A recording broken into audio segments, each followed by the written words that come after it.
La jeunesse, c'est l'avenir de demain, dit-on. Mesdames, Messieurs, je suis très ravie de vous retrouver pour le compte de cette première émission de la saison 2 de l'émission Parole aux jeunes. Nouvelle émission, nouveau décor, nouveaux invités. C'est vraiment une nouvelle émission. Alors, mesdames, messieurs, vous le savez, cette émission, c'est une plateforme qui regroupe différents jeunes d'esprit pour parler sur des thématiques qui sont liées à la jeunesse. Une émission qui édifie la jeunesse, une émission pour vous, faite par nous. Pour cette émission, nous parlerons d'un sujet super intéressant puisque nous parlerons de l'indépendance financière, la jeunesse face à l'indépendance financière. Alors, pour en parler, nous avons invité des jeunes dynamiques de la province du Lualaba. Nous avons tapé fort pour cette première émission de la saison 2 de l'émission Parole aux jeunes. On va commencer par Monsieur Bondomeki, Monsieur Rudolph Bondomeki. Il va devoir se présenter. Monsieur Rudolph, bonjour et bienvenue dans cette émission. Bonjour madame, c'est beaucoup d'honneur pour moi. Je m'appelle Rudolph Bondomeki et certains collègues de la famille universitaire m'appellent aussi Boa. Je suis un chercheur en économie appliquée, gestion financière, gestion des entreprises et aussi enseignant à l'université, chef des travaux. Exactement, enseignant à l'université parce que c'est très important, retenez qu'il est enseignant à l'université parce que dans quelques minutes, nous allons devoir en parler. Juste à côté de vous, Monsieur Israël. Bonjour, Monsieur Israël. Bonjour, madame, mademoiselle. Moi, c'est Monsieur Don Israël Hubert Mbouyi. Je suis manager de formation et je suis entrepreneur. Entrepreneur. Alors, Monsieur Eric, vous allez bien? Bienvenue dans cette émission. Merci beaucoup, madame. Ah, Monsieur Eric, pouvez-vous vous présenter? Voilà, je me nomme Eric Kaound. Je suis ingénieur et assistant à l'histacologie, également entrepreneur. Entrepreneur. Oui. Voilà, Monsieur James, très ravi de vous recevoir. Je vois, vous êtes déjà en tenue. Voilà, une très belle illustration pour notre sujet d'indépendance financière. Vous allez bien? Ça va très bien, madame. Moi, c'est Mpianalingue James. Je suis chercheur dans les énergies renouvelables et intelligence artificielle. Je suis entrepreneur et aussi assistant. Voilà, et aussi assistant. 3 assistants sur ces plateaux de Parole aux jeunes et un seul qui n'est pas assistant. Mesdames, Messieurs, comme je l'ai dit au début de l'émission, aujourd'hui, nous parlerons de la jeunesse face à l'indépendance financière. Pour commencer, Monsieur Rudolph, qu'est-ce que ces sujets vous inspirent? Ce sujet m'inspire justement, madame, sur le fait que il faut se réjouir dans cette vie ici, il faut être heureux de vivre et non pas commencer à avoir l'impression de vivoter ou de végéter. Justement pour cela, on a besoin d'argent. Quand vous nous avez donné le sujet indépendance financière, j'ai aimé parce que d'abord financer en gestion, ça veut dire pourvoir des fonds, pourvoir des capitaux, donner des moyens financiers, de l'argent à quelqu'un ou à une institution.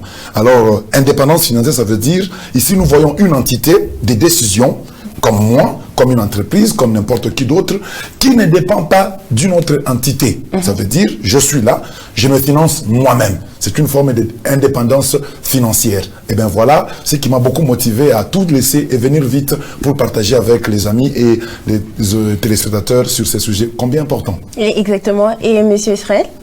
Oui, que très inspirant ce que dit Monsieur Le Boa. Et justement, moi, je prendrai ça de part de cette promesse que le président de la République a fait lors de son allocution face au Congrès en disant qu'il aimerait bien créer une nouvelle classe des millionnaires congolais. Et pour que cette classe des millionnaires congolais soit une évidence, il faudrait qu'il y ait des jeunes qui réfléchissent autrement, des jeunes qui ne dépendent pas dans une certaine mesure de leurs entreprises, là où ils travaillent, de leur famille, des jeunes qui sont créateurs, qui peuvent créer par des pensées innovantes, afin qu'eux-mêmes soient libres. Ça veut dire qu'ils peuvent s'autofinancer, avoir des revenus par soi-même, et pour qu'ils répondent à ce critérium d'être éligibles à cette classe moyenne tant chantée, mais jusque-là attendue, eh ben, nous sommes là, nous aimerions bien que cela soit une évidence. Voilà, on va en parler dans cette émission. Monsieur Eric, moi je voulais juste savoir, est-ce qu'en ce moment, on peut dire que les jeunes dans notre province du Lualaba, puisque nous sommes quand même au Lualaba, sont indépendants financièrement? Bien, madame. Le dire tout de suite là que ici au Lualaba, les jeunes sont indépendants financièrement, non, ça serait faux.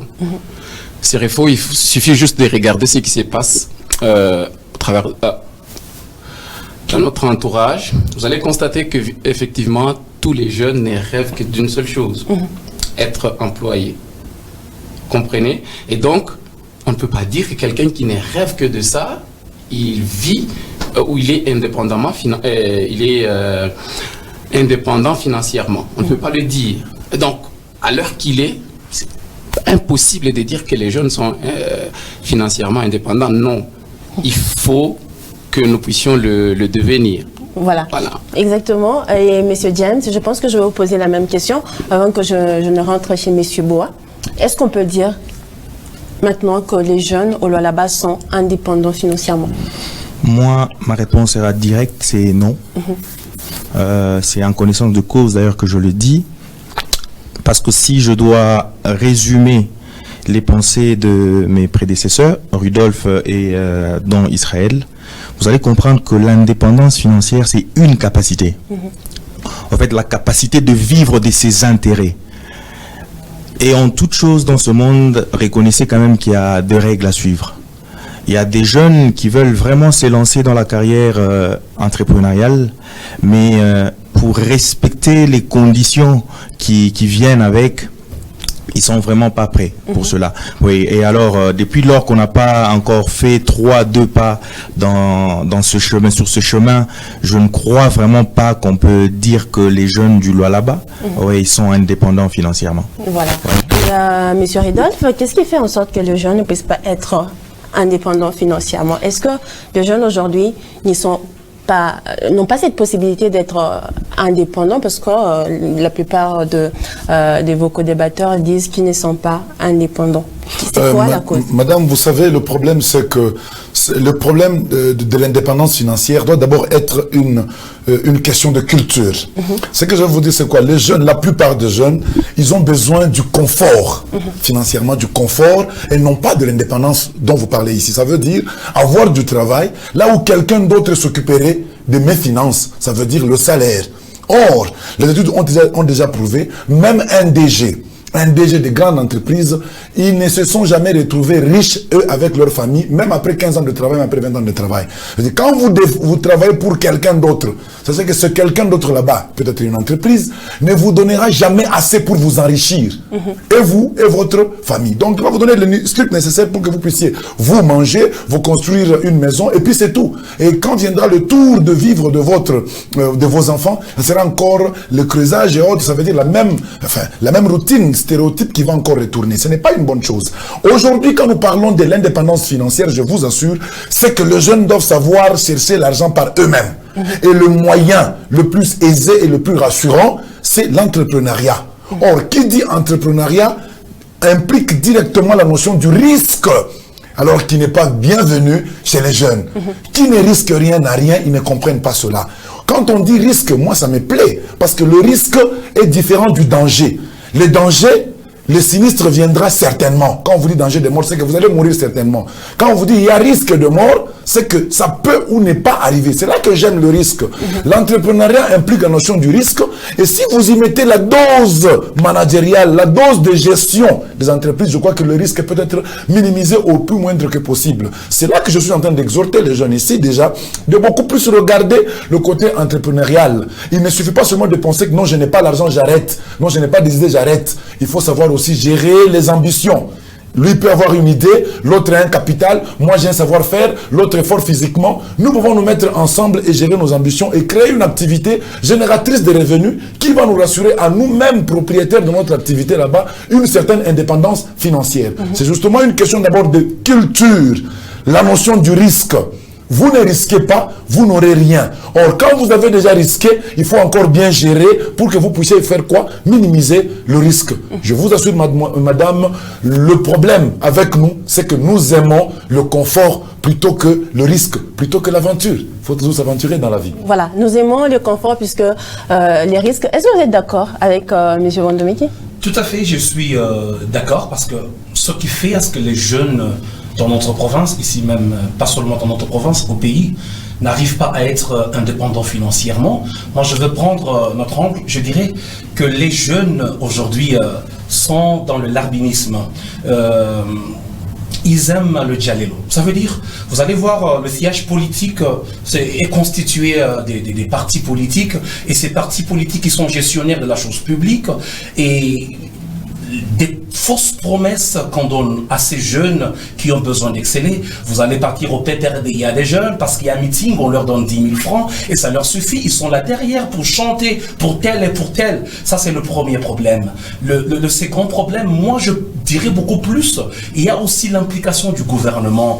Le gouvernement national, tout comme le gouvernement provincial. Oui, les jeunes ne sont pas indépendants à cause d'eux. Certes, il y a beaucoup de jeunes qui dorment, qui rêvent encore, comme Monsieur Boa l'a bien dit, mais moi je dirais plus, il y a d'autres jeunes qui entreprennent, il y a d'autres jeunes qui essayent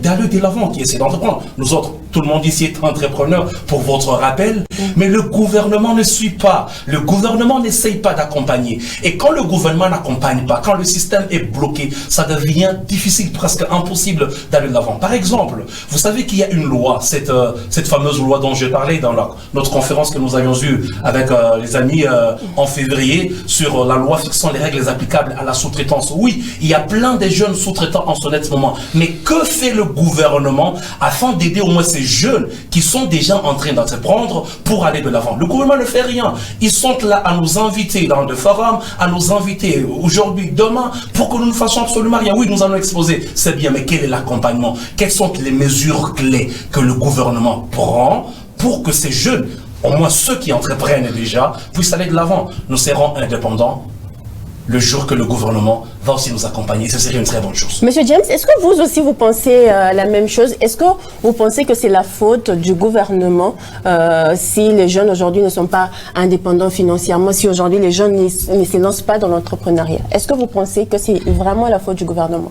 Bon, dire d'emblée que la faute incombe au gouvernement, ça sera un peu très fort. Mais je peux me permettre de dire quand même que cette faute est partagée. Je commence d'abord du côté des entrepreneurs et eux-mêmes. Rudolf l'a dit, il a parlé du risque. Ça, c'est un volet. Il y a un autre volet qui consiste, quand vous devez définir l'entrepreneuriat, on va essayer cette action-là d'organiser et de réaliser avec des risques. Alors, organiser, moi je veux parler de l'organisation et même de la réalisation. Il y en a qui sont là, qui sont porteurs des projets, qui ne savent pas comment s'y prendre. Les projets ne sont pratiquement pas financés? Bon, pas financés. Vous êtes porteur d'un projet, ok, mais vous ne savez pas le réaliser. J'étais en train de suivre sur votre chaîne le matin une émission, je ne sais pas, c'était aussi Parole aux jeunes ou à la radio, où on parlait de l'entrepreneuriat. En fait, moi, je n'étais pas d'accord, ok, avec un intervenant qui avait dit que ce qui était important, c'était être entrepreneur, les activités qu'on mène, et en bafouant un peu la formation que nous allons acquérir à l'école. Voyez-vous, alors que c'est aussi une touche qui est importante quand on veut devenir entrepreneur. On doit parler de la formation juste tout à l'heure. Voilà, quand on veut devenir entrepreneur, ok. Donc il y a des choses qui vont avec, comme je l'ai dit.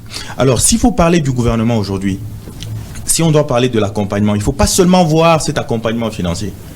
Moi ici, je vois les débouchés commerciaux, par exemple. Je suis dans l'agriculture, ok? Je veux me lancer dans l'agriculture, j'ai organisé, j'ai réalisé, j'ai risqué, ok? Et après, j'ai mes produits qui sont périssables d'ailleurs, des produits agricoles qui sont périssables. J'ai fait mes choux, j'ai fait mes salades. Et à leur maturité, je dois les écouler. Mais quand j'arrive sur le marché, il y a les expats qui sont là en train de faire le même travail. Alors que tous nous sommes sans ignorer, ok? Il y a des lois qui nous parlent quand même de ces phénomènes. J'arrive avec mes produits périssables qui périssent parce qu'aujourd'hui, nous prenons le luxe d'aller enrichir l'expat, ok? C'est lui qui est venu, vous ne savez même pas dans quelles conditions il a cultivé ses produits, avec engrais ou pas, tout ça. Et on ne peut pas soutenir son propre frère congolais. Alors qu'en ces moments-là, le gouvernement peut s'impliquer, ok, pour valoriser d'abord les produits faits localement. Mais ils ne le font pas. Exactement. Oui, ils le font pas. Donc, accompagner ne signifie pas seulement les finances. Non, non. On peut aussi accompagner en ce sens-là. Voilà, on va revenir aux finances. J'aimerais vraiment que nous puissions être d'accord sur la responsabilité de notre gouvernement. Monsieur Eric, j'aimerais vous poser la même question. La même question, je le poserai à Monsieur Ridolphe. Monsieur Eric, est-ce que vous pensez aujourd'hui que si le jeune Congolais ne se lance pas dans l'entrepreneuriat, c'est en quelque sorte la faute de notre gouvernement? Merci madame. D'entrée des jeux, je voudrais poser ou rentrer sous les bases qui ont été posées par mes co-débatteurs. En fait, l'indépendance financière, c'est un État dans lequel les revenus que vous avez, pas seulement votre salaire, les revenus que vous avez, couvrent toutes vos dépenses et que vous en avez encore. Donc vous devenez totalement indépendant, libre. Je reviens à la première question que vous m'avez posée, tout là pour savoir si les jeunes au Lualaba étaient... Je vais rentrer à votre question, donnez-moi un peu de temps. Si les jeunes au Lualaba étaient indépendants, j'ai dit non. Pourquoi? Parce que aujourd'hui, je veux dire presque 90% de jeunes au Lualaba ne rêvent que par le mining, être salarié. Or, ce qu'il faut savoir, c'est qu'aucun salarié, le CT Rudolph l'a dit, aucun salarié ne devient jamais indépendant financièrement. Pourquoi? Parce que l'argent, même qu'on vous le donne à la fin du mois, il est déjà dépensé. Parce que c'est bien calculé pour vous. On a déjà calculé la maison, le loyer, on a déjà calculé ce que vous allez manger. Donc, quand vous avez votre salaire, il est déjà consommé. Et donc, pour arriver à l'état d'indépendant financièrement, il faut entreprendre. Effectivement, il y a d'abord un problème ici chez nous. Nous sommes dans un problème aussi de culture. Chez nous, les francophones, ce n'est pas trop ça l'entrepreneuriat. Entreprendre, c'est un peu trop risqué, un peu... Non, c'est pas ça. Mais quand vous regardez chez les anglophones, c'est ça. Ils sont poussés par ça, par l'entrepreneuriat. Pourquoi? Parce qu'ils ont compris que pour arriver à l'indépendance financière, il faut vraiment entreprendre. Est-ce qu'il faut incriminer le gouvernement? Ouais. Est-ce qu'il faut incriminer les jeunes? Oui. Pourquoi? Parce que... La faute est vraiment partagée. Oui. Pourquoi? Parce que il ne faut pas penser que le gouvernement fera tout. Non. Déjà, le gouvernement ne viendra pas soutenir quelqu'un qu'on ne voit pas. Il faut commencer par entreprendre. Il faut déjà que ça soit très clair dans votre tête. Qu'est-ce que vous voulez faire? Parce que l'entrepreneuriat, c'est résoudre un problème de la société. Quel est le problème qui se pose et quelle est la solution que vous voulez y apporter? Tant que vous n'y a pas de problème que vous relevez et vous ne proposez pas de solution, qui viendra vous accompagner? Donc, commencez d'abord par vos efforts parce que les difficultés sont l'énergie pour aller de l'avant. Tant qu'il n'y a pas de difficultés, on ne peut pas sortir le meilleur de nous-mêmes. Et donc, les gouvernements devaient et doivent à son niveau, améliorer les climats des affaires. Que le gouvernement commence par respecter ses propres lois, ses propres textes. Les textes qu'ils ont eux-mêmes légiférés, ils doivent les exécuter. On dit, ok, pas de petits commerces aux expats, qu'on les respecte. Qu'on commence par assainir d'abord le milieu des affaires et qu'on voit si les jeunes ne vont pas le faire. C'est ça le problème. Et donc, du côté du gouvernement, il y a cet engagement-là, non seulement à éditer des textes, mais aussi à le respecter. Du côté des jeunes, il faudrait qu'il y ait on ne réussit pas sans ce brin-là de risque, ce brin-là de courage, d'affronter parfois l'inconnu. On ne sait pas où on va, mais on y va quand même. Voilà ma pensée quant à ça. Voilà, on va revenir par rapport au risque, Monsieur Ridolphe. Puisque nous étions en train de parler du gouvernement, est-ce que vous pensez vraiment que c'est la faute au gouvernement? Ok, merci beaucoup. Laissez-moi un peu donner peut-être une autre approche ou une approche qui se décale un peu de celle que l'assistant Eric vient de donner. C'est que pour moi, l'indépendance financière, comme nous voyons ici, c'est quand moi, l'individu, une entreprise ou en fait une entité autonome de décision peut se donner de fonds dont elle a besoin elle-même. C'est ça l'indépendance financière. Ne pas dépendre de quelqu'un d'autre. Parce que si nous disons que c'est lorsque vous avez un revenu qui a couvert toutes vos dépenses et vous restez avec quelque chose d'autre, je suis sûr qu'il y a quand même 2 ou 3 employés qui sont dans cette situation là-bas. Ils ont quand même un gros salaire par rapport à leurs dépenses. Justement, ils ne seront jamais satisfaits, ça c'est normal. Là, quand vous avez un revenu qui dépasse vos consommations, c'est que vous êtes dans une situation de capacité de financement. Mais vous n'êtes pas encore indépendant financièrement. L'indépendance est en train de faire allusion à la source de vos fonds, à la source de vos revenus. Est-ce que c'est votre propre activité qui vous donne les fonds? Vous êtes indépendant, ou c'est une autre entité, un employeur, une entreprise qui vous donne le fonds, là vous dépendez. Vous comprenez là. Maintenant, en revenant maintenant à la responsabilité, moi je trouve que c'est vrai que la poire doit être coupée en deux, mais pas en deux parties égales.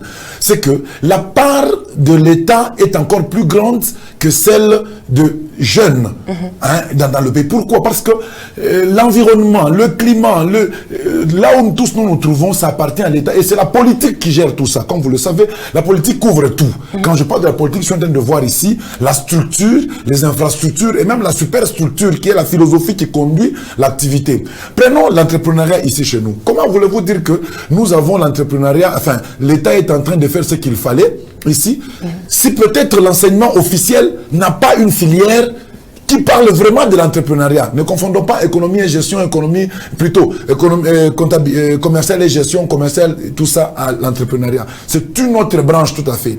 Moi, je voudrais que peut-être dans l'enseignement, qu'on puisse aussi ingérer, n'est-ce pas, ou insérer l'entrepreneuriat. C'est aussi une point de dépendre de la responsabilité. Maintenant, prenons la situation dans laquelle nous nous trouvons aujourd'hui, madame. Nous avons, prenons au niveau de la province, parce que nous devons être aussi sur terrain. Le gouvernement provincial a dû donner, je ne sais pas moi, dernière vague ou avant-dernière vague, 207 000 $ à 39 jeunes. Est-ce que vous comprenez? 207 000 $ à 39 jeunes pour qu'ils fassent de l'entrepreneuriat. Nous avons fait des petites enquêtes pour savoir ce qui s'est passé là-bas. On a trouvé quelques jeunes là. Et quand nous leur posons la question, de manière unanime et de manière disjointe, chacun a dit: parmi vos difficultés, manque de financement, manque de financement, manque de financement. Donc vous comprenez que les jeunes aussi ont un problème. Alors c'est quoi ça? C'est que l'entrepreneuriat, ce n'est pas une affaire de 3 jours de formation au niveau du gouvernement, au niveau de tel, vous devenez entrepreneur. Non, c'est en fait une vie, une culture. Vous avez besoin d'être encadré pendant un certain temps. Si vous avez déjà commencé une activité, vous avez donc besoin d'être accompagné.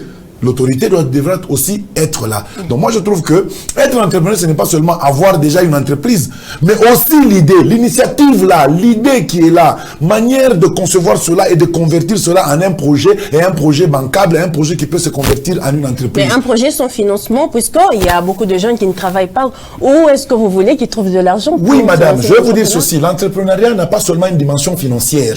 L'entrepreneuriat d'abord a une dimension spirituelle, ça veut dire l'imagination. Quand quelqu'un peut se mettre à se dire aujourd'hui, à Colosi ou au Lualaba, il n'y a aucune entreprise qui fait la buanderie mobile. Ça veut dire, elle vient déposer chez vous des sacs vides, des paniers vides, vous remplissez les habits sales, une semaine après, ils viennent récupérer, 3 jours, ils vous reviennent avec, et puis ils facturent à la fin de l'année. Vous voyez cette idée que je viens de donner ici? Ça n'existe pas. Mais une telle idée peut être encadrée et être convertie en projet finançable ou bancable, et puis une entreprise plus tard. Alors, tout ça, il faudrait que ça tombe dans une politique fertile, une politique qui fasse à ce que cette idée que j'ai encore de manière immatérielle dans la tête puisse être palpable un jour. Ça, j'ai besoin de l'encadrement du pouvoir public ou de la politique en place. Mais c'est difficile aujourd'hui. Parce que quand vous voyez très bien, même quand une dernière, parce que moi je suis pragmatique, la dernière session d'exposition des jeunes entrepreneurs qu'on a eu au niveau de Ewabora, j'encourage et salue cela, ça encourage les jeunes. Mais en fait, c'est comme si c'était une compétition, et même si vous voulez avoir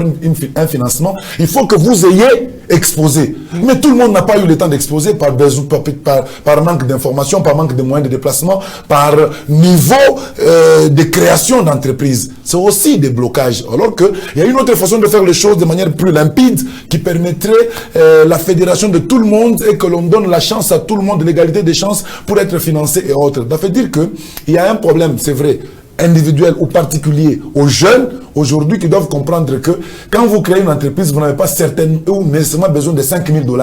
Non, une entreprise, elle naît petite. C'est comme moi. Vous allez à la maternité, madame, vous êtes notre mère, vous allez à la maternité, vous mettez au monde un enfant qui a mon âge. Mais vous fuirez la maternité. C'est comme ça aussi avec l'entrepreneuriat. Vous devez commencer avec une toute petite entreprise, un tout petit capital même de 500 $, et qu'au bout de 5 mois... Il nous faut quand même de l'argent, puisque vous énumérez. Oui, mais... Pouvons-nous, la question que j'aimerais vous poser, c'est que pouvons-nous nous lancer dans l'entrepreneuriat sans argent, avec 0 franc? Mais bien entendu.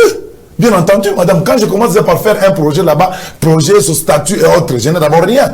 Et puis après, je suis d'abord les gens, vous allez apporter, quand mon projet est séduisant, quand je le présente à Israël, il va accepter, à l'assistant Eric va accepter, à l'assistant James, ils vont accepter, et voilà comment ça commence. Ça veut dire que ne croyez pas que vous avez d'abord l'argent et puis vous pensez quoi faire. Non, dans l'entrepreneuriat, il faut d'abord avoir les idées, le projet pour que l'argent vienne. Si c'est l'inverse, madame, c'est pourquoi vous voyez les gens se lancer dans n'importe quoi. On a financé 207 000, mais c'est parti dans le vide. Pourquoi? Parce que les gens n'ont pas compris que l'argent c'est comme le bébé, c'est comme un enfant qui vient. Et quand ma maman est grosse, maman attend famille, on prépare déjà la layette, le couche, tout pour que le bébé arrive déjà bien accueilli. Aussi l'argent c'est comme ça. Il ne faudra pas que vous ayez d'abord le bébé puis vous préparez la layette. Il faut préparer la layette avant le bébé. Quand vous avez l'argent, vous risquez d'aller payer même des marteaux et des poissons salés. Ça ne va vous aider à rien. Donc le financement n'est pas vraiment important. Non, le financement n'est pas très important. L'important, c'est de faire d'abord un projet qui est viable. Là, on va juste souffler. L'argent n'est qu'un souffle.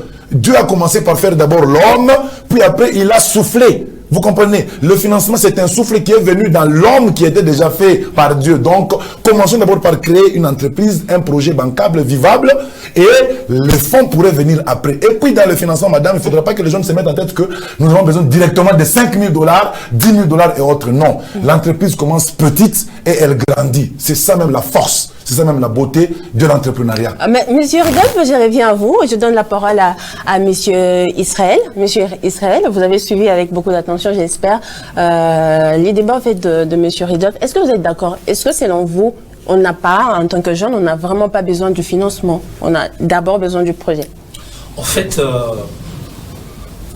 le grand problème avec les jeunes, c'est d'abord l'idée de l'entreprise elle-même. En fait, on ne peut pas chercher un financement quand on n'a pas une idée d'entreprise claire. Si je veux me lancer dans l'entrepreneuriat, je dois avoir un projet qui doit être bancable, des idées claires et nettes. Il y a des procédures qu'il faut suivre. Voyez un peu, il faut une étude de marché que je dois faire avec les moyens que je peux avoir au moment X et savoir quel est le besoin et qu'est-ce que moi je peux offrir, apprendre à se vendre soi-même. Oui, l'argent, nous avons besoin de l'argent pour entreprendre. Mais de quel argent il est question? C'est ça le problème. Pour revenir à ce qu'il a dit tout à l'heure, vous savez, sur les 207 000 $, en fait, le gouvernement a échoué. Pourquoi? C'est la question qu'il faut se poser et qu'il faut répondre. En fait, la faute n'incombe pas aux jeunes qu'on a financés. Moi, je dirais bien même que la faute incombe à la personne qui a financé. La manière de financer. Vous voyez un peu? Et la personne qui a financé, la manière dont ce financement a été octroyé à ces jeunes. Madame, comment voulez-vous qu'un jeune qui n'a pas une idée d'entreprise, vous lui donnez de l'argent pour qu'il entreprenne? Ou que vous fassiez une formation de 3 jours pour que demain qu'il se lance sur le marché? Non, ça c'est une entreprise morte, il ne fera absolument rien. Les jeunes n'étaient pas préparés. Et pour le dire tout avec une voix audible, le gouvernement avait financé des fausses entreprises. On avait financé des faux entrepreneurs. Êtes-vous sûr de ce que Si, je suis bien sûr de ce que je dis. On a financé des fausses entreprises. Fausses. Comment déjà? Pour qu'une entreprise soit vraie, parce que soit disant qu'ils avaient des projets, qu'ils étaient des entrepreneurs. Un entrepreneur doit avoir une entreprise. Et une entreprise, il y a des étapes qu'il faut suivre. Ça veut dire, tu as par exemple, tu as des documents qui te permettent d'œuvrer dans un secteur quelconque. Est-ce que vous savez que par le passé, par exemple, avant que nous ayons le guichet unique ici au Luanaba, pour avoir les documents pour exercer, c'est déjà beaucoup d'argent. Vous donnez à un jeune 3 000 $ ou 5 000 $ pour qu'il entreprenne dans un contexte donné, sans savoir qu'il aurait besoin de tel document, tel document, tel document. C'est là que tout est parti. Donc le gouvernement, s'il aurait besoin de financer demain, comme M. Rodolphe l'a bien dit, il faudrait d'abord qu'on regroupe tous ces jeunes-là, qu'on n'appelle pas les gens dans des partis politiques, j'insiste bien, qu'on arrête ces genres de financement qu'on fait derrière le PPRD, derrière l'UDPS. Non. Qu'on appelle les jeunes, il y a des entrepreneurs dans la province qui se battent, qui ont déjà commencé des activités. Monsieur l'assistant James a parlé, je m'excuse pour terminer, pour chuter sur ce point, a parlé de débouchés. Oui. Le gouvernement préfère bien financer des jeunes qui n'ont rien, qui n'ont encore rien fait, qui n'ont aucune expérience. Alors qu'il y a des entreprises qui ont déjà quelque chose, il suffirait juste de quadriller certaines lignes. Peut-être que vous ne m'avez pas suivi quand je parlais de la responsabilité du gouvernement. Je ne parle pas seulement d'une manière financière. Le gouvernement doit accompagner d'une manière tactique et technique. Ça veut dire qu'ils doivent nous couvrir afin que ce que nous sommes en train de faire puisse trouver des bons débouchés. Je suis dans le secteur minier, j'ai ma sous-traitance. Qu'est-ce que dit la loi à propos? La loi me demande d'avoir un registre de commerce, un numéro d'immatriculation à la CNCS et bien d'autres documents. À travers ce document, je suis déjà éligible. Mais le même gouvernement vient nous dire, pour le bon souvenir de M. James, avec le responsable de la RPC, M. Calèche, donc il faut nous enregistrer à $250 et payer 5% de nos revenus à cette entité, alors qu'elle nous a jamais accompagnés. Je trouve qu'ils sont en train de nous tuer à la place de nous aider. Voilà, je pense que le grand problème. Merci beaucoup, Monsieur Israël. Je pense que Monsieur James a tellement envie de parler. Je vous donne juste quelques minutes avant que nous puissions clore complètement avec cette petite parenthèse. Monsieur James. Voilà, vous allez comprendre avec moi que tout tourne autour de la formation, premièrement. Et s'il faut parler, il faut relever le cas concret de la province du Lualaba. Moi, je ne sais même pas comment cette sélection s'était faite. En fait, je n'ai aucune idée de comment cela s'était fait. Et était-il des Lualabais ou pas? Était-il des entrepreneurs ou pas? Je ne sais pas. Mais ce qui est vrai, c'est que tous, en tant que entrepreneurs Lualabais et soucieux aussi de l'avancement de l'entrepreneuriat dans notre province, nous avons tenté de mener des petites investigations à gauche, à droite. En tout cas, aucune traçabilité. Aucune traçabilité. Et moi, je me permets de dire que je vais faire un partage équitable des responsabilités. Les jeunes, moi, je ne sais pas concevoir aujourd'hui que quelqu'un puisse arriver au point de perdre sa crédibilité, en allant chanter derrière un homme politique et se faisant passer pour un entrepreneur pour obtenir financement. Et quand le financement vient, il ne trouve même pas de projet. Comme le confrère l'a dit, vous savez, vous ne pouvez jamais commencer par le bébé et finir par la lettre. Ça, c'est impossible. Et pour preuve, regardez même nos parents qui avaient travaillé par le passé à la Gécamine. Ils n'étaient pas préparés, ils n'étaient pas formés. Départ volontaire, ils ont souscrit, ils ont pris leur argent, ils ne savaient pas quoi faire avec l'argent. L'argent entre dans la maison où il y a 0 projet. Et finalement, on commence à chercher de projets, mais pendant ce temps, on sort $100 pour les unités, pour les habits, et ainsi de suite. Et lorsqu'on a habillé un petit projet, il n'y a plus rien dans la maison. Alors que lorsque vous avez des projets déjà bien préparés à toutes les échelles, basses, moyennes et grandes échelles, il suffit seulement que vous puissiez trouver un montant donné, vous allez bien le circonscrire à un certain projet que vous avez dans votre agenda. Oui. Et parlant aussi de la foire, bien que ce n'est pas un point, un point qui a été choisi peut-être dans votre programme du jour. J'y étais aussi, j'ai participé en tant qu'entrepreneur. Ouais, mais ça cadre quand même avec le sujet ici. J'y ai participé en tant qu'entrepreneur. Là, je voudrais juste corriger quelque chose. Sinon, si c'était le cas, moi, personnellement, je ne pouvais pas aller participer à cette foire. Il nous a été demandé, nous sommes allés là-bas pour être exposés. On voulait, en fait, l'objectif, c'était de nous mettre en vitrine. Que nous puissions être vus par les grands qui pouvaient nous consommer. Ouais, ce n'était pas pour une concurrence des entreprises, afin qu'on fasse un choix pour... Non, sinon... On en reparlera, je ne sais pas, dans une autre émission, parce que la parole aux jeunes passe pratiquement 2 fois le mois. Alors, on va parler également de la formation, parce que c'est un point qui a été relevé ici. Est-ce que vous pensez... Je pose la question à vous, Monsieur Eric. Est-ce que vous pensez aujourd'hui que les jeunes sont vraiment formés pour être indépendants financièrement? Prenons les cas de nos écoles. Monsieur Ridolphe, Monsieur James et Monsieur Eric, vous êtes tous enseignants. Il n'y a pas de matière où on enseigne aux jeunes à être indépendants financièrement. On nous enseigne comment il faut faire pour savoir comment 1 + 1 = 2, la géographie et tout. Est-ce que tout ça, c'est vraiment important dans ces mondes au XXIe siècle? Merci madame. Vous avez tout dit. En fait, qu'est-ce que nous apprend jusque maintenant? Qu'est-ce que nous apprenons jusque maintenant? Monsieur James, Monsieur Rudolph, qu'est-ce que nous continuons à faire jusque maintenant? c'est apprendre aux gens comment on produit les cuivres. On continue à apprendre aux gens comment on doit être comptable quelque part pour le compte de quelqu'un. Jusque-là, on n'apprend pas aux gens comment ils doivent faire pour être indépendants financièrement. Ça, jusque-là... C'est aussi votre faute, vous, en tant qu'enseignant. Non, c'est là que je reviens. C'est pas nous qui éditons la philosophie générale. Là, c'est... Il y a un ministère, c'est le gouvernement. En fait, c'est... Le président de la République l'a dit qu'il a comme vision de produire des millionnaires. Ça ne va pas tomber comme ça du ciel. Non, non. Il faut qu'il y ait un cadre dans lequel ces jeunes-là seront encadrés pour que... Parce que l'indépendance financière, ce n'est pas une génération spontanée où vous vous réveillez, demain vous devenez indépendant financièrement. Non, c'est un processus. On doit aboutir à ça.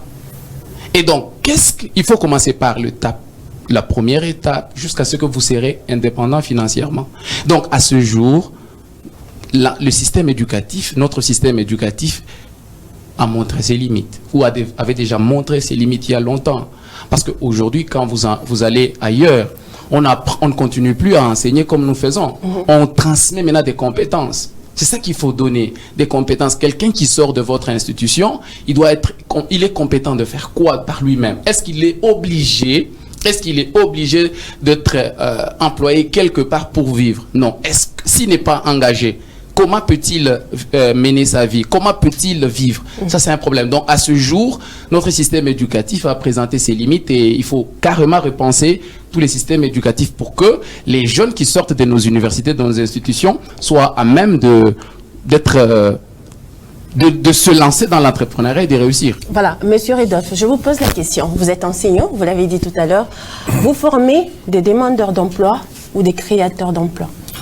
Justement, merci beaucoup, madame, pour la question. Je vais paraphraser l'assistant Eric. Il a raison avec ce qu'il vient de dire. C'est que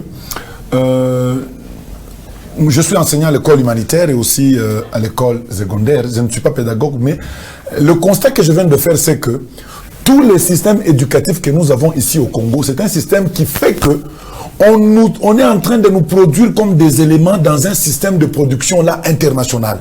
Et on nous avale comme ça.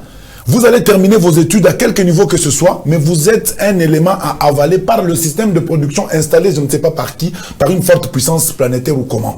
Ça demande maintenant une certaine révolution, une cassure. Pas que François Mitterrand vienne nous dire, pas que Emmanuel Macron vienne nous dire, ou le roi de Belgique vienne nous dire, ou Donald Trump, nous-mêmes, qu'on regarde, qu'on se mette devant notre réalité et qu'on se dise, non, ce système ici est en train de nous mettre dans ce système éducatif, nous met dans un système de production tel que nous soyons seulement à la merci de quelqu'un. Vous voyez, comme il a dit là-bas, on vous forme pour être comptable de quelqu'un, ingénieur de quelqu'un, mais dire que on nous forme, nous, pour nous libérer, nous épanouir, n'est-ce pas, financièrement, je vous assure que ça n'existe pas. Ça, c'est un. De deux, la formation sur l'entrepreneuriat. Il faudra que nous mettions... moi, j'ai compris une chose aussi. Beaucoup de jeunes peuvent avoir des idées, on fait des projets et autres. Et on se dit, je suis entrepreneur, c'est lorsqu'on a déjà une entreprise qui a tous les papiers et qui a même eu un financement. Mais le problème, pourquoi est-ce qu'ils ne parviennent pas à se développer? Pourquoi est-ce que beaucoup de jeunes qui ont commencé, on a même connu ici de grandes entreprises en sous-traitance ici. On peut le dire ici, on a eu des grandes entreprises avant même 2016 que l'entreprise ferme ici. On a eu des grandes entreprises comme EMM, regarde, il faut les citer parce que nous sommes en train de parler. Des grandes entreprises qui ont disparu. Moi, je me pose la question, qu'est-ce qui a manqué? C'est que il y a deux volets dans la notion managériale, justement, création d'entreprise. Vous avez l'entrepreneuriat, les idées, le projet et autres, vous créez l'entreprise, elle est là. Mais quand l'entreprise commence maintenant à exister, il faut maintenant la gérer sur beaucoup d'aspects, l'aspect financier, l'aspect production, l'aspect des ressources humaines, l'aspect marketing, l'aspect vente, l'aspect comptable, tout ça. Il faudra maintenant gérer pour que cette entreprise ici connaisse son épanouissement. Je l'ai dit peut-être ici dans ma deuxième intervention. C'est que l'important, ce n'est pas de créer une entreprise, mais c'est plutôt veiller à son épanouissement et à son développement. L'important, ce n'est pas de mettre au monde un enfant. Mais c'est plutôt veiller à sa nutrition, veiller à sa croissance, l'éduquer, l'instruire de manière à ce qu'un jour cet enfant là-bas puisse être utile à la société. Mais c'est pareil aussi avec l'entreprise. Les entrepreneurs, les jeunes entrepreneurs qui nous écoutent ici doivent comprendre que quand vous avez créé votre entreprise, mettez-vous déjà en tête que c'est un bébé. C'est une autre personne détachée de votre propre personne. Vous n'allez pas y injecter l'argent comme vous voulez, vous n'allez pas y retirer l'argent comme vous voulez. Veillez à ce que le bébé que vous venez d'avoir ici puisse avoir une bonne croissance. Vous comprenez? Alors en ce moment-là, c'est pourquoi j'ai dit ici, on ne peut pas réunir toutes ces capacités là-bas, toutes ces compétences soi-même. Il va falloir maintenant commencer à fédérer les compétences, comme les Américains. On n'est pas en solo. Moi et Israël est assis dans le management, lui il est assis dans la technique, lui il est assis dans la gestion des ressources humaines. On se met ensemble, on peut aussi faire une telle entreprise. Mais si nous nous mettons tous à 4 ici, chacun avec son entreprise, donc chacune de nos entreprises mourra de nos propres faiblesses chacun. Alors que si nous nous mettons ensemble, on peut aller de l'avant. Créer l'entreprise, ça ne suffit pas. Mais la dimension managériale aussi, gérer une entreprise pour l'amener à sa grandeur, ça demande aussi de technicité pour lesquelles d'autres personnes sont en train d'user leurs pantalons sur des facultés d'université pendant des années et des années. Donc c'est pour cela que je dis que cette formation là-bas doit être structurée et les gens qui sont pour le moment dans la situation aujourd'hui dans l'entrepreneuriat doivent comprendre que avoir l'idée, avoir le projet, créer l'entreprise ne suffit pas, il faut aussi la gérer pour qu'elle puisse connaître son épanouissement, sa croissance. Merci beaucoup, Monsieur Ridolf. Il nous reste pratiquement 3 minutes. Monsieur Israël, faut-il étudier pour être indépendant financièrement en tant que jeune? Oui, la formation, elle est très importante. Je n'ai pas besoin d'y revenir parce que mes co-débatteurs l'ont lentement bien étalé. Mais seulement, il y a une deuxième dimension au-delà de la formation. Oui, je peux dire même que les formations que nous avons en ce moment, quand bien même, ce serait important de faire d'autres formations parallèles entre dans l'entrepreneuriat, peuvent être assez suffisantes pour que les jeunes se débrouillent assez mieux. Mais le problème, le plus grand problème, je reviens encore, c'est toujours le gouvernement. Déjà qu'une personne n'a pas la formation suffisante pour bien faire tourner son entreprise, prenons par exemple le cas des sous-traitants. Est-ce que vous savez que le taux du cuivre à l'échelle internationale, depuis 2000, la chute de 2015 juste en 2020, a augmenté en moins de plus de $2000 la tonne. Ça, c'est un fait.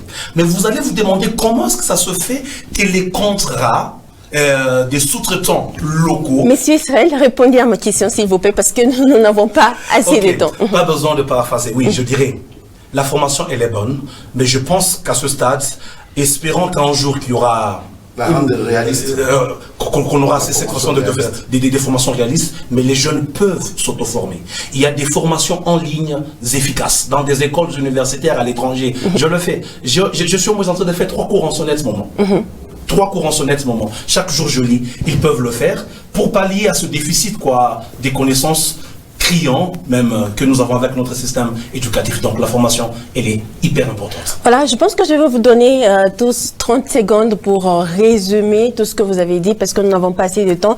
Mesdames, Messieurs, j'espère vraiment que nous allons revenir avec ces sujets d'ici la fin du mois puisque, comme je l'ai dit tout à l'heure, l'émission Parole aux jeunes passe désormais 2 fois le mois. Alors, Monsieur James, je vous donne juste la parole pendant 30 secondes. Qu'est-ce qu'on peut retenir de l'indépendance financière des jeunes? Voilà, moi je vais conclure avec la question qui a été posée en dernier lieu. Vous savez, l'enseignement, c'est un outil d'accompagnement. Et tous, nous sommes sans ignorer par rapport à ce qui a été dit que notre système éducatif est en train de réclamer une réforme. Mais ce qui est vrai, c'est que nous qui sommes enseignants, nous devons aussi prêcher par l'exemple. Déjà, dépendant seulement de la CRE, ce n'est pas correct, je ne suis pas indépendant financièrement, voyez-vous. Donc nous devons à tous les niveaux accompagner les jeunes qui sont encore aux études, que nous pouvons appeler entrepreneurs aspirants, leur donner déjà ce goût-là d'être créateur d'emplois depuis le banc de l'école. Voilà, merci beaucoup Monsieur James. Monsieur Eric. Merci beaucoup Madame. Pour mes résumés, je veux dire, pour être indépendant financièrement, la seule voie, la seule issue, c'est l'entrepreneuriat. Et pour entreprendre, on n'entreprend pas à l'aveuglette. Vous devez avoir une idée claire. Parce que l'entrepreneuriat, c'est résoudre un problème. Il faut toujours se poser la question, est-ce que mon entreprise va exister dans les 10 prochaines années? Si vous résolvez un problème, vous êtes sûr que tant que ce problème-là subsistera, votre entreprise va subsister. Et donc, pour terminer, je veux dire, entreprendre c'est mieux, mais que vous ayez un problème précis que vous voulez résoudre et cherchez maintenant à fédérer toutes les ressources autour de vous, et là, ça va réussir. Monsieur Israël? Oui, résoudre le problème des autres, c'est l'existence même des entrepreneurs. Oui, c'est bien. Nous pouvons avoir des projets, nous pouvons avoir des plans, nous pouvons avoir une entreprise qui fonctionne dans ce contexte pour résoudre ces problèmes. Mais j'aimerais bien encore dire sur si le gouvernement ne suit pas, rien ne sera fait. Il nous faut l'appui du gouvernement pour que cela soit réel. Merci beaucoup, Monsieur Ridolf. Merci beaucoup, Madame. L'indépendance financière est en train de nous renvoyer au fait que nous ayons un revenu qui ne découle pas d'un contrat de travail. Ça veut dire vous travaillez pour avoir un revenu. Non. Alors, pour avoir un revenu qui ne provienne pas d'un contrat de travail, il ne faut pas aller voler. Il faut créer sa propre activité, et c'est là que je suis en train d'aller dans le sens de tout le monde. C'est l'entrepreneuriat qui est la voie qui fera que nous puissions avoir un revenu qui ne provienne pas d'un contrat de travail. C'est là l'indépendance financière. Merci beaucoup. Voilà, on peut s'applaudir quand même. Hein, alors, mesdames, messieurs, nous sommes arrivés à la fin de cette émission. Vous pouvez retrouver cette émission la semaine prochaine, même heure en rediffusion. Et quant à moi, je vous retrouve l'autre semaine pour une autre diffusion de l'émission Parole aux jeunes. Retrouvez cette émission sur notre chaîne YouTube et aussi sur ma page Parole aux jeunes. Madame, monsieur, au revoir.